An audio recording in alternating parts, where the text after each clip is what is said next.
storm.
Quit playing with him, man.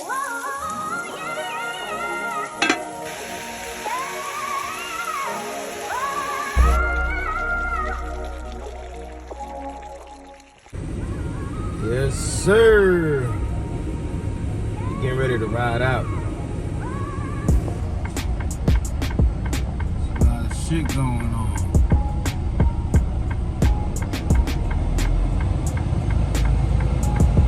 We're in traffic, my guy. I don't know what's going on. But this is, yeah. Bark Bull Road. We in New York, so I hope this traffic is not nothing too crazy, too deadly, or anything like that. But usually something like this, there's always something tragic. But there's a whole lot of trucks here, or you never know, it could be boycotting. So stay tuned when I get closer, so God knows how long I'll be here in this traffic.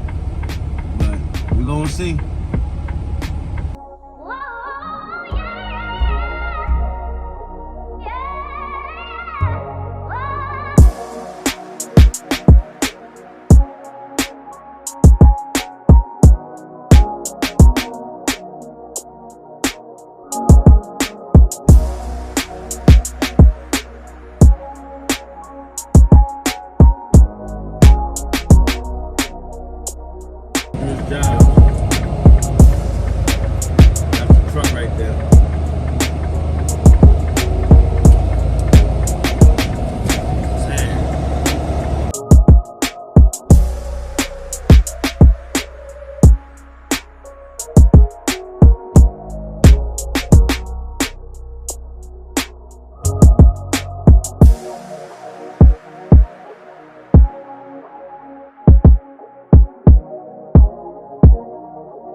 Sir, we here get unloaded, baby. You know the drill. Try back in when I'm done, baby.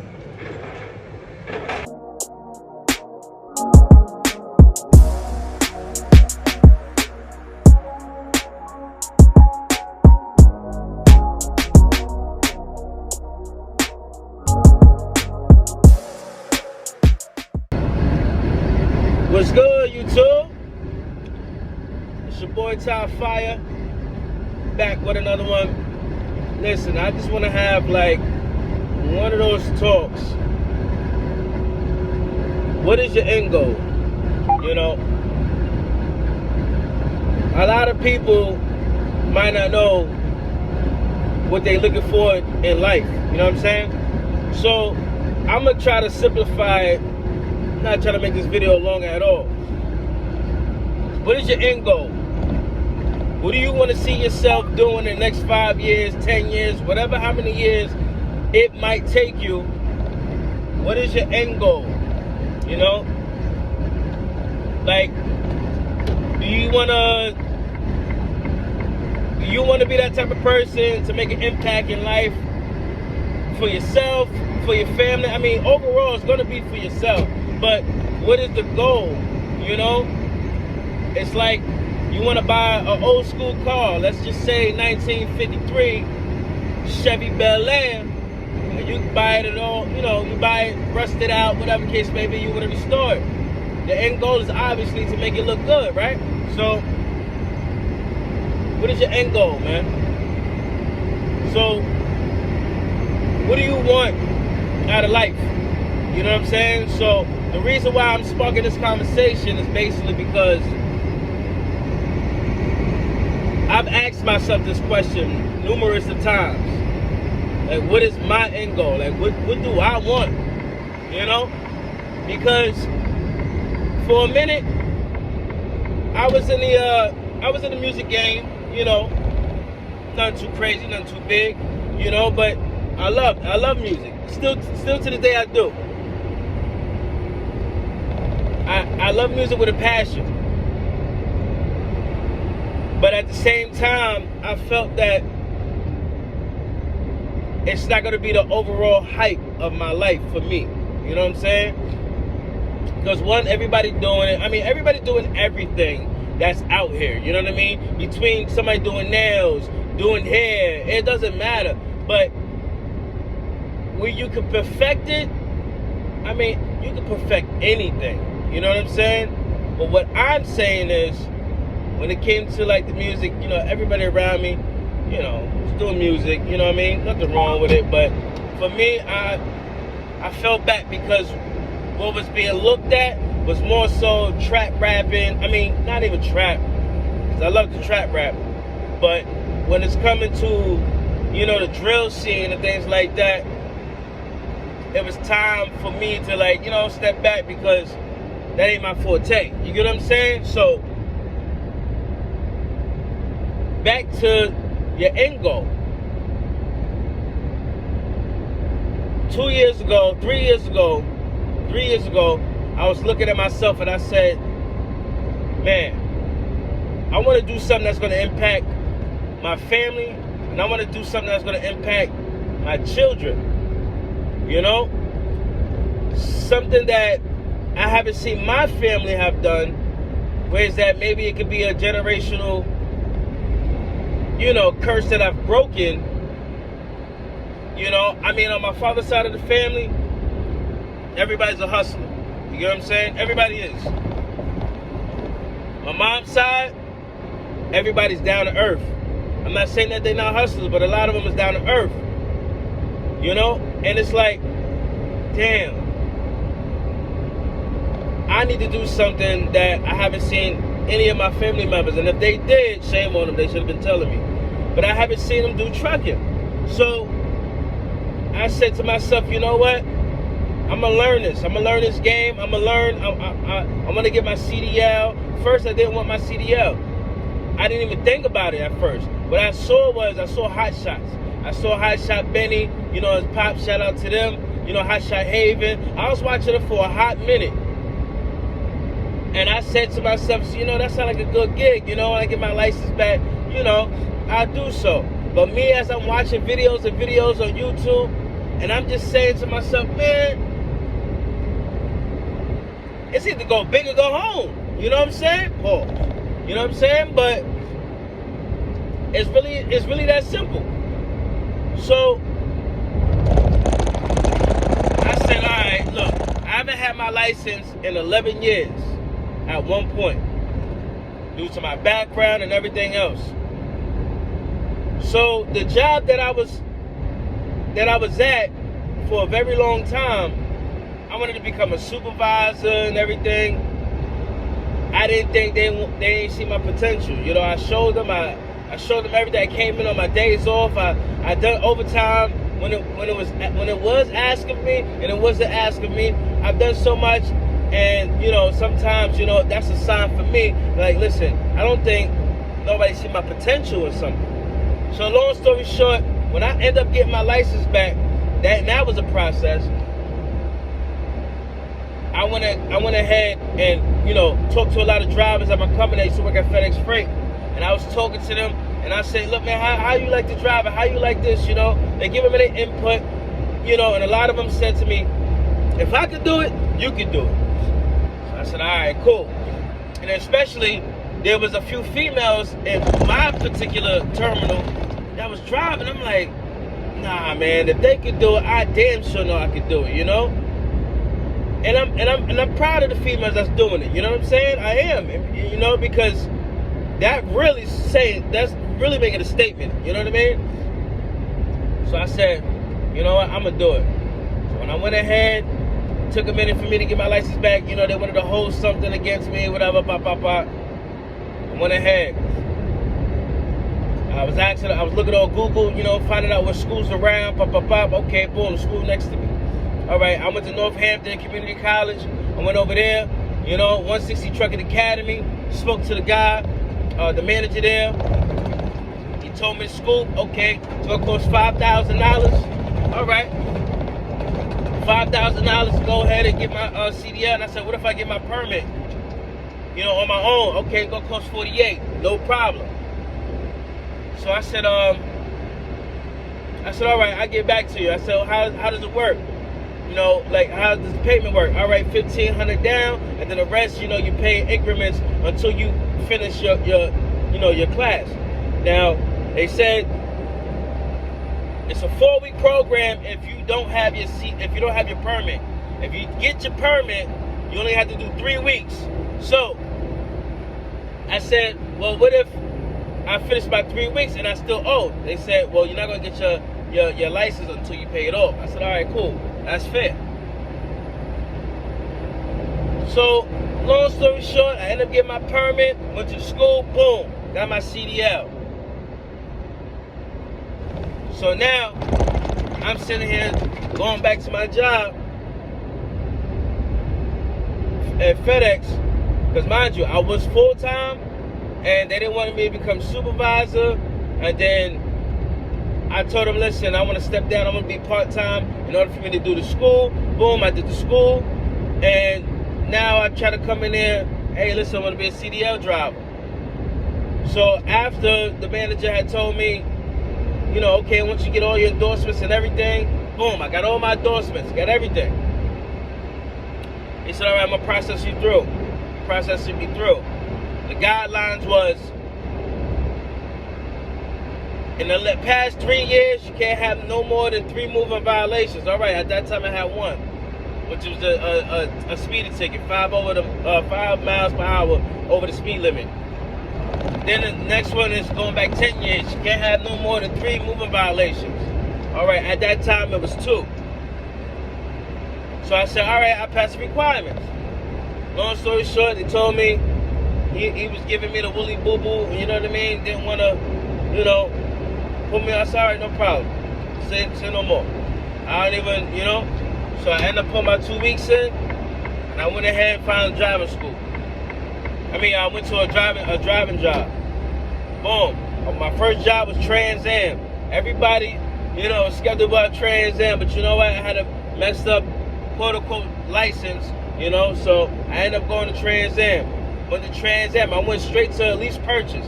I wanted to know the game, you know, as far as sort of kind of like an owner-op. So lease purchase, some people can grasp it, some people can't. But you know, I grasped the very first job. So I did lease purchase. I did that for 4 months. Then after that, you know, I was seeing that, you know, there's ups and downs with that, you know, trying to be home and stuff like that. And not only that, it just didn't make sense to me.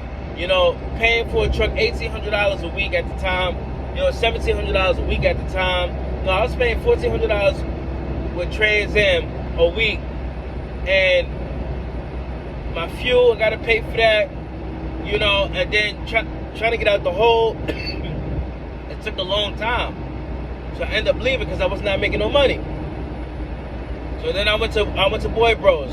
So I was with them for about 9 months. I was with them for 6 months. I was regular company driver, making decent money. Then I would have gone to lease purchase. Lease purchase was decent, but the truck's payment was $1,800. And I'm talking about 2022. It was definitely, you know, $1,800. I had a 2021 truck. And they was hitting me over the head. So, not only that, the way that, you know, you had your own load board at the time, stuff like that. I don't know if they still do it, but I didn't like the way how they operate. But long story short, what I'm saying to you is, I'm learning. This is my learning curve. Me learning the game. Me learning different companies that I'm applying to. So I went from reefer, then I went straight to flatbed because I learned that reefer that didn't fit me, because every time you driving for a company having a reefer, your hours varies. You know what I mean? After 3/4 of a mile, keep left. Your hours vary. You know what I'm saying? So what I mean by that, you might have to drop a load off, say today's Tuesday, and your load ain't gotta be dropped off until midnight. So boom, I gotta drop it off at midnight. Then you gotta pick up a load After at 8 half a a.m. mile, keep left towards And I gotta be Interstate dropped 70 off East, in Hagerstown. Oklahoma, selling from PA to Oklahoma, and I gotta be dropped off. It's just like what I'm saying is, it's like a different. There's too much different variations of times. You know what I'm saying? So Now keep. So it's different variation of times. So when you look at it from that perspective, you're beating your body up, you know, in my eyes, you know. I mean, because Welcome to Maryland. when you sitting there, you trying to do, you know, trying to go work out, stuff like that, and whatever the case may be. Don't get me wrong, I've done it, I still do. But sometimes it can put a little toll on your body, you know what I'm saying? Because what's more important is your sleep. So when you stop and then say like you bump up to a dock, okay? Give or take, it's supposed to be an hour, they're supposed to unload you. Sometimes you're sitting there 4 hours, 5 hours.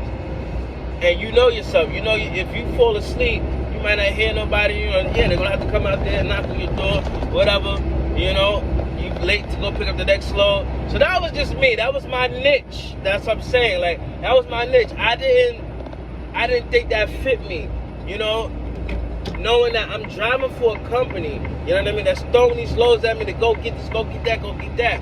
Now, what I'm learning is if you are an owner-operator and you have a reefer, it's a different story because you picking your loads.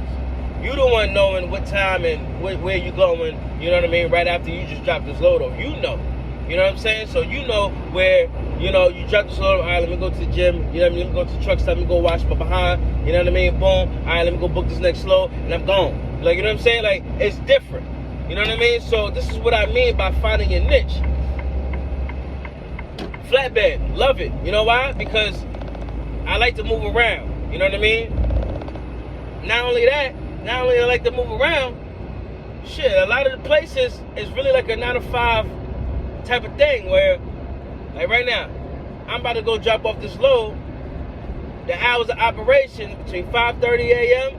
to 5:30 in the afternoon. You know what I'm saying? So in my eyes, it's like initiation, like a 9 to 5 during the day. You know what I mean?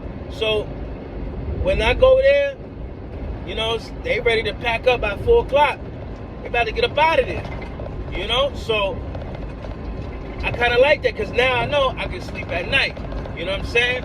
Now, is it always like that? No, because, you know, you might have to drive through the night. You know, you might have stopped, you know, whatever the case may be. But most of the time, you're dropping off during the day, and you can pick up during the day, you know, after you drop off a load, and you can find some parking and call it a night. You know, that's what I mean by finding your niche. You know, so this is something that works for me, and I like it. You know, so you're finding out what works best for you. Now, driving is essentially in between reefer and flatbed, in my opinion. Now, the reason why I say that is because you will get flatbed loads that goes inside the drive-in. You know what I mean? And a lot of the places are working like a 9 to 5. You know what I mean? And then there are some places that work 24-hour facilities like reefer. You know, 9 times out of 10, you doing reefer, you are delivering at 24-hour facilities most of the time. But I like flatbed because I like to move around. You know what I mean? I like the thrill of picking up these tops, these 100-pound tops, throwing them on the flatbed. You know what I'm saying? Rolling them up, get my little squat game going on. You know what I'm saying? Like I'm moving. You know what I'm saying? So that's what I like about it. Now in the cold, nobody likes it. I don't like it in the cold at all. I really don't. But you know what? I keep patting myself on the back because I'm like, you know what? I did that, you know? So what is your end goal? We're going to go back to it. I'm going to keep repeating it. What is your end goal? You know what I mean? Talk to yourself. Tell yourself, what's your end goal? So, I already told you, my end goal is to find my niche that works best for me, where I love something that I can't even call it a job. You know what I mean? Because it's something I love to do. And not only that, I'm inspiring people. I'm inspiring my kids. I'm inspiring my family. I'm inspiring friends. And I like that. And I love that. You know? Because it makes me feel like I'm impacting somebody's life. Period. You know? And when that time comes, when I reach my end goal, I'm going to come right back up on here and say, listen, guys, I reached it. You know what I mean? I reached it. Now, does that essentially mean that it's a done deal? That's it, I'm done? No. But I reached one of them goals. You know what I'm saying? I already reached one of them, which was becoming an owner-operator. I bought my truck. Now I'm on the road. You get what I'm saying? Not in the truck right now, but I will be. But I got it. I'm fixing her up, you know.